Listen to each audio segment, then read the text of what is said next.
اهدنا الصراط المستقیم وما توفیقی الا باللہ۔ محترم ناظرین اور معزز سامعین کرام، بڑی دل آزاری ہوتی ہے، دل کو تکلیف ہوتی ہے، دل کو اذیت پہنچتی ہے جب امت محمد کا سیرازہ ہم منتشر دیکھتے ہیں، الگ الگ محاذ کے اوپر بکھری ہوئی اس امت مسلمہ کو دیکھتے ہیں، تب بہت بڑی دل آزاری ہوتی ہے۔ جن کا قرآن ایک، جن کا نبی ایک، جن کا کعبہ ایک، جن کا خدا ایک، جن کا دین ایک، لیکن ہم نے کتنے اپسیوٹ بنا لیے، ہم نے کتنے فرقے بنا لیے،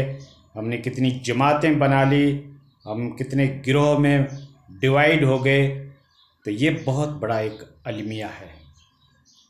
اگر کوئی غیر بھی اسلام کو اگر تسلیم کرنا چاہتا ہے، مذہب اسلام، ریلیجن آف دا اسلام کو ایکسیپٹیبل کرنا چاہتا ہے، تو ایک وہ کنفیوز میں ہوگا کہ میں کس فرقے کے اندر جاؤں، جبکہ قرآن کی تعلیم تو ایک ہے۔ جب اللہ کے کلام کا وہ ادھین کرتے ہیں، اسٹڈی کرتے ہیں، مطالعہ کرتے ہیں، تو ان کے اوپر اس کی غلط فہمیوں کا ازالہ ہو جاتا ہے۔ جو اسے سکھایا گیا تھا کہ اسلام مذہب جو ہے ایکسٹریمزم کا مذہب ہے، تشدد سکھاتا ہے، اونچ نیچ سکھاتا ہے، فرقہ پرستی سکھاتا ہے، ظلم استبداد کے ابواب کھول دیتا ہے، تو جب وہ غیر اس کی اسٹڈی کرتا ہے اپنے حساب سے، تو وہ سمجھتا ہے کہ اس طریقے کا تو مسئلہ نہیں ہے، قرآن کی تعلیمات کو دیکھتا ہے تو۔ لیکن ہمارے رویے کو، ہمارے ایٹیچیوڈ کو، یا ہمارے جو پرسیپشن جو ہیں، ہمارے خیالات جو ہیں، یا ہماری جو کارکردگی ہے، یا ہماری جو حرکات ہیں، ان کو جب وہ کوئی غیر دیکھتا ہے تو وہ ضرور کنفیوز میں ہو جاتا ہے کہ یار اسلام تو ایک ہی تھا اور اس کی تعلیمات اس طریقے کی تھی، لیکن یہ کتنے فرقوں میں یہ لوگ بٹ چکے۔ تعجب ہوتا ہوگا آنے والے مہمان کو اسلام کے اندر۔ تو دوستو، یہ ہماری بد نصیبی نہیں تو اور کیا ہے، یہ ہماری بہت بڑی بدقسمتی ہے کہ ہم اتنی جماعتوں میں بٹ گئے۔ اختلاف اوائل دور سے چلا آ رہا ہے، سلف سے، خلف سے، تابعین سے، سب سے چلا آ رہا ہے، یہ ہم بھی جانتے ہیں۔ جنگیں ہوئی، اختلافات ہوئے، لیکن جو کہا گیا ہے کہ اختلاف امت رحمتن، وہ آج کے دور میں زحمت بن چکا ہے، ٹھیک ہے، کیونکہ ہم اس کے اوپر کاؤنٹر اٹیک کرتے ہیں، دوسرے فرقے کو تنقید کا نشانہ بناتے ہیں، ایلیگیشن لگانا ہماری مجبوری ہو جاتی ہے، اپنے اکابرین کا دفاع کرنا ہمارے ذمہ ضروری ہو جاتا ہے، تو ہم گالی گلوچ پہ اتر آتے ہیں، ہم الگ قسم کی اشکالات، ہم الگ قسم کے اعتراضات ان کے اوپر کرتے ہیں، تنقیدیں کرتے ہیں، ایلیگیشن لگاتے ہیں۔ تو آج کے دور میں پھر یہ اختلاف دیکھ کر ایک عوام جو ہے، ایک نوجوان جو طبقہ ہے، ہمارے خواص کے اس پرسیپشن کو دیکھ کر وہ بھی ایک پریشان ہے کہ یار دین تو ایک تھا، لیکن یہ عالم لوگ اس طریقے سے کیوں بیان کرتے ہیں، اس طریقے کے ان کے بیانات، ان کے لیکچر، ان کے رویے، ان کے پرسیپشن اس طریقے کے کیوں نظر آتے ہیں، مطلب۔ تو ایک جو نوجوان طبقہ ہے وہ بھی تو ایک کنفیوز کے اندر ہے امت مسلمہ کے اندر۔ اور یہ اللہ کے نبی صلی اللہ علیہ وسلم کی حدیث مبارک ہے، آپ کی پیشن گوئی ہے، آپ کی پروفیسی ہے کہ بنی اسرائیل کے اندر 72 فرقے ہوئے تھے اور 72 کے 72 جہنمی ہوئے، اور میری امت کے اندر 73 فرقے ہوں گے، اس میں سے ایک حق کے اوپر ہوگا۔ اب ہر فرقہ، ہر جماعت اپنی طرف سے اس کو کھینچ کے لے جا رہا ہے۔ شیعان علی کہتے ہیں ہم حق کے اوپر ہیں، اہل سنت والجماعت کہتے ہیں ہم حق کے اوپر ہیں، بریلی کہتے ہیں ہم حق کے اوپر ہیں، دیوبندی کہتے ہیں ہم حق کے اوپر ہیں، اہل حدیث کہتے ہیں ہم تو قرآن اور حدیث کے فارم سے اٹھ کر اوپر بات ہی نہیں کرتے، ہم حق کے اوپر ہیں۔ تو اللہ ہی بہتر سمجھتا ہے کون حق کے اوپر ہے۔ ان کا ورڈکٹ، ان کا فیصلہ، ان کا ججمنٹ قیامت کے دن ہوگا، جو ججمنٹ ڈے قائم کیا جائے گا، اللہ کی جہاں عدالت لگائی جائے گی، اس وقت ہمیں پتہ پڑے گا کہ کون حق کے اوپر ہے اور کون باطل کے اوپر ہے۔ اس سے پہلے ہم اپنی طرف سے تعین نہیں کر سکتے، کوئی بھی فرقہ اپنی طرف سے تعین نہیں کر سکتا۔ ہاں، قرآن اور حدیث کے منہج کے اوپر جو چلے گا، اس کی بتلائی ہوئی باتوں کو آخذ کرے گا، تو ظاہر بات ہے وہ حق کے اوپر ہوگا۔ لیکن ہمارا تو یہ رویہ ہے نا، کہیں نخل برکت کی چھاؤں میں سجدہ، کہیں مرنے والے کے پاؤں میں سجدہ، اداؤں میں سجدہ، اشاروں میں سجدہ۔ ایک طرف قرآن کہہ رہا ہے ایاک نعبد و ایاک نستعین، اے اللہ میں تیری ہی عبادت کرتا ہوں اور تجھ ہی سے مدد طلب کرتا ہوں، بھی نہیں۔ اور ہماری ایکٹیویٹی کیا ہے؟ نخل مرکز کی چھاؤں میں سجدہ، مرنے والے کے پاؤں میں سجدہ۔ تو کیا ہم اس قرآن کی آیت کا وائلیشن نہیں کرتے؟ تو دوستو یہ ہر ایک کے اکابرین نے گل کھلا رکھے ہیں، ٹھیک ہے نا۔ میں کسی کو مورد الزام نہیں ٹھہراتا، میں یہ بندہ نیوٹرل بندہ ہے، میں کسی فرقے کی حمایت کے اندر نہیں اترا ہوں، ٹھیک ہے نا، یہ یاد رکھنے کا۔ مجھے بھی مورد الزام بنایا جائے گا کہ یہ ہمارے بزرگوں کی توہین کرتا، میں کسی کی توہین نہیں کرتا، میں حقیقت کو آپ کے سامنے رکھنا چاہتا ہوں۔ دیکھیے آپ تقویت الایمان کو، دیکھیے آپ ارواح ثلاثہ اپنی کتابوں کو، دیکھیے آپ رسالہ امدادیہ کو، علماء دیوبند سے کہہ رہا ہوں، اور میں علماء بریلیت سے کہہ رہا ہوں کہ آپ دیکھیے آپ حسام الحرمین کو، دیکھیے آپ بہار شریعت کو، دیکھیے ہست بیست کو، کیا ایک دوسرے کے اوپر الزام لگائے گئے ہیں؟ کیا ایک دوسرے کے اوپر کفر کے فتوے نہیں لگائے گئے؟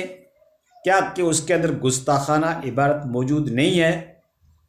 آپ پورا کمپلیٹ اس کو پڑھیے تو صحیح، سمجھیے تو صحیح، دیکھیے تو صحیح۔ میں ایک ادنا بندہ ہوں، گنہگار بندہ ہوں، عاصی بندہ ہوں، نہ میری کوئی کمپٹیشن ہے، نہ کوئی صلاحیت ہے، نہ میری کوئی استعداد ہے، نہ میری اتنی کوئی تحقیق ہے، لیکن پھر بھی میں آپ کو ایک اشارتاً بات کہہ رہا ہوں۔ تو آپ جب اپنے اکابرین کی ان کتابوں کو پڑھو گے، کمپلیٹ پڑھو گے، اور ادھر اللہ اور اس کی رسول کی تعلیمات کو دیکھو گے، قرآن اور حدیث کے فارم کو دیکھو گے، قرآن اور حدیث کے اصول اور مبادی اور عقائد کو دیکھو گے جو اس میں بیان کیے گئے ہیں، اور ادھر آپ کی کتابوں کے اکابرین کی کتابوں کا آپ پڑھو گے، تو ضرور کچھ نہ کچھ اس میں کچھ نظر آئے گا، ٹھیک ہے نا۔ ہاں، سب کچھ نہیں تو کچھ۔ میں یہ ان کتابوں کی تنقید نہیں کرتا ہوں، کتابیں بڑی اچھی بہترین لکھی گئی ہے، بڑے بڑے اکابرین نے لکھا ہے، بزرگوں نے لکھا ہے، اور اکابرین کے دفاع کے لیے جو فرنٹ لائن کے اوپر ہیں وہ ضرور اس کا دفاع بھی کریں گے، تعویلات بھی کریں گے۔ ایسا لکھا ہے، کہنے کا مقصد یہ ہے، کہنے کا تاتپریہ یہ ہے، فلاں ہے، تعویلات ضرور کریں گے، لیکن آپ تعویلات کو چھوڑ کر ایک تعصب کا چشمہ اتار کر ٹیبل پہ رکھ کے اس کے بعد وسیع الظرف ہو کے، غیر جانبدار ہو کر، امی کی نگاہ سے، عقابی نگاہوں سے جب ان کتابوں کی بہترین قسم کی آپ اسٹڈی کرو گے، مکمل مطالعہ کرو گے، تو آپ کو کچھ تو نظر آئے گا، ٹھیک ہے۔ تو دوستو یہ ہے، ہم دوسروں کو مورد الزام ٹھہراتے ہیں کہ اہل تشیع جو ہیں وہ کفر کے اوپر ہیں، ویسے ہیں، ایسے ہیں۔ جب تک ہم ان کے گھر کے اندر جھانک کر جب تک نہیں دیکھیں گے، ایک قادیانی نے قادیانی کے گھر کے اوپر جنم لیا ہے، وہیں پہ اس کی پرورش ہوئی ہے، وہیں پہ ان کا پروان چڑھا ہے، وہ اپنی ہی کتابیں دیکھتا رہتا ہے، تو وہ ایک کنویں کے مینڈک کی طرح ہے۔ وہ ختم نبوت کو ہرگز سمجھ نہیں سکتا جب تک دوسری مسلک میں جا کر کتابوں کا مطالعہ نہیں کرے گا، جب تک ان کی دوسروں کی بات نہیں سنے گا، تب تک ختم نبوت کو وہ ہرگز سمجھ نہیں سکتا۔ ٹھیک یہی مثال ہے تمہارے لیے، جب تک تم اپنے مسلک سے باہر نکل کر تقابل ادیان کے طور پر جب اس کی اسٹڈی نہیں کرو گے، کمپیریٹیو اسٹڈی نہیں کرو گے، ساموہک مطالعہ نہیں کرو گے، تب تک آپ کے سامنے حقائق منکشف نہیں ہوں گے، ساری سچویشن واضح نہیں ہوگی، سچویشن ایکسپلینیشن نہیں ہوگی۔ آپ دوسرے مسلک کی کتابوں کو جب مطالعہ کرو گے تو آپ کے اوپر کوئی حقیقت واضح ہوگی، اور یہ تو ظاہر بات ہے کہ آپ کو منع کر رکھا ہوگا آپ کے اکابرین نے، آپ کے اساتذہ کرام نے، کہ دوسرے کی بات سننا ہی مت، نہیں تو آپ گمراہ ہو جاؤ گے۔ تو اہل تشیع کی کتابیں پڑھو تو صحیح، نہج البلاغہ پڑھو، اصول کافی پڑھو، کس طریقے سے اس کے اندر حدیثیں بھی پیش کی گئی ہے، اور ان کے جو مسلک ہے وہ اپنے مسلک سے تھوڑا ہی مختلف ہے اہل بیت کو لے کر، اور اہل بیت کی تعظیم کرنا، اس کی عزت کرنا، اس کی رسپیکٹ کرنا تو ہمیں حدیثوں نے سکھایا، اللہ کے نبی نے سکھایا ہے۔ ہم اہل بیت کی قدر و قیمت کو نہیں سمجھیں گے، یا اس کے مقام یا اس کی عظمت کو نہیں سمجھیں گے، تو ظاہر بات ہے ہم مسلمان ہی نہیں ہیں۔ غدیر خون کی حدیث کیا ہے؟ اللہ کے نبی نے بار بار زور دے کے کہا کہ میں تمہارے بیچ کے اندر دو چیزیں چھوڑ کے جا رہا ہوں، اگر آپ اس کو مضبوطی کے ساتھ پکڑ لو گے تو گمراہ نہیں بنو گے۔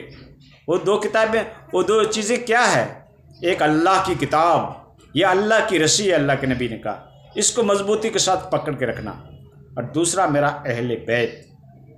اس سے میں اللہ سے تمہیں ڈراتا ہوں ان کا خیال کرنا۔ امت نے نہ تو اہل بیت کو چھوڑا اور نہ قرآن کو پکڑا، ٹھیک ہے۔ قرآن بھی کہہ رہا ہے کہ اللہ کی رسی کو مضبوطی کے ساتھ پکڑو اور فرقوں میں مت بٹو، اور ہم نے اس کے اپوزٹ سائڈ اختیار کی، ہم اس کے مخالف میں اتر گئے، فرقے بنا لیے۔ قرآن کہہ رہا ہے فرقے مت بناؤ، اللہ کی رسی کو مضبوطی کے ساتھ پکڑ لو، وَاعْتَصِمُوا بِحَبْلِ اللَّهِ جَمِيعًا وَلَا تَفَرَّقُوا، فرقے مت بنانا، لیکن ہم نے فرقے بنا لیے، ٹھیک ہے۔ اور قرآن کہہ رہا ہے جو جس جماعت کے اندر ہے اس کے اندر خوش ہے، کل حزب بما لدیہم فرحون، اس طرح کی قرآن پاک کی آیت ہے کہ جو جس فرقے کے اندر ہے اس کے اندر خوش ہے، ٹھیک ہے۔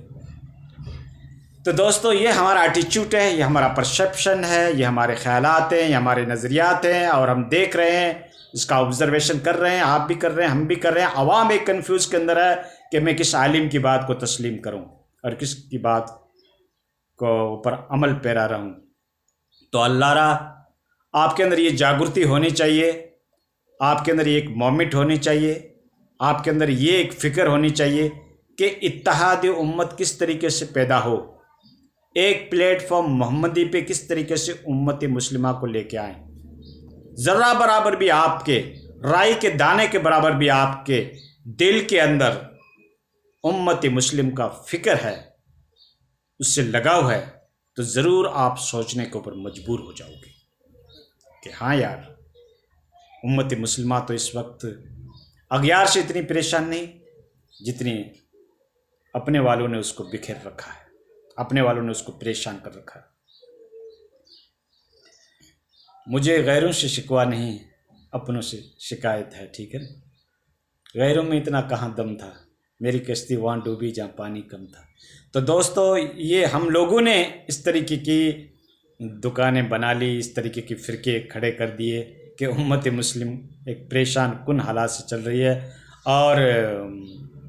یہاں تک ایک نوبت آ جاتی ہے کہ ہم ایک دوسرے کے گریبان پکڑنے پہ مجبور ہو جاتے ہیں، ایک دوسرے کی مسجد میں جانے نہیں دیتے ہیں۔ یہ فرقے پرستی تو ہے کہ اس وقت قوم جو ہے ہر محاذ ہر منزل کے اوپر اس کنٹروورسی کو لے کر لڑائیاں ہو رہی ہے، جھگڑے ہو رہے ہیں، یہاں تک کہ کنٹریوں کے اندر بھی جھگڑے ہو رہے ہیں، ممالک آپس میں لڑ رہے ہیں اس بیسس کو لے کر، ٹھیک ہے۔ ہاں یہ جوں دوا کی جو مرض تو بڑھتا ہی گیا ہے، ٹھیک ہے۔ تو اللہ تعالیٰ ہمیں عقل سلیم عطا فرمائے، فہم سلیم عطا فرمائے، امت کی فکر ہمیں پیدا فرمائے۔ صرف ہمیں نماز اور روزہ ہی نہیں سکھانا ہے، امت کے اندر اتحاد بھی پیدا کرنا ہے، اس کے اخلاق کو بھی سدھارنا ہے، اور امت مسلمہ کو قرآن اور حدیث کے فارم سے بھی جوڑنا ہے ہمیں۔ یہ ہمارے علماء کرام کی رسپانسبلٹی ہے، امت کے جو قائدین ہیں، امت کو جو ریپریزنٹیو کر رہے ہیں، ان کا فرض ہے کہ اتحاد پیدا کرو، متحد بنو۔ اللہ کے نبی کی حدیث ہے کہ مومن کی مثال تو ایسی ہے کہ جیسے وہ ایک بدن ہے، بدن کے کسی بھی حصے کو اگر تکلیف ہوتی ہے تو پورا بدن کانپ اٹھتا ہے۔ تو اتحاد تو اللہ کے نبی نے ہمیں سکھایا۔ تو دوستو اللہ تعالیٰ ہمیں سمجھ اور فہم عطا فرمائے، عقل سلیم عطا فرمائے، تاکہ ہم اللہ کے راستے کو اختیار کریں۔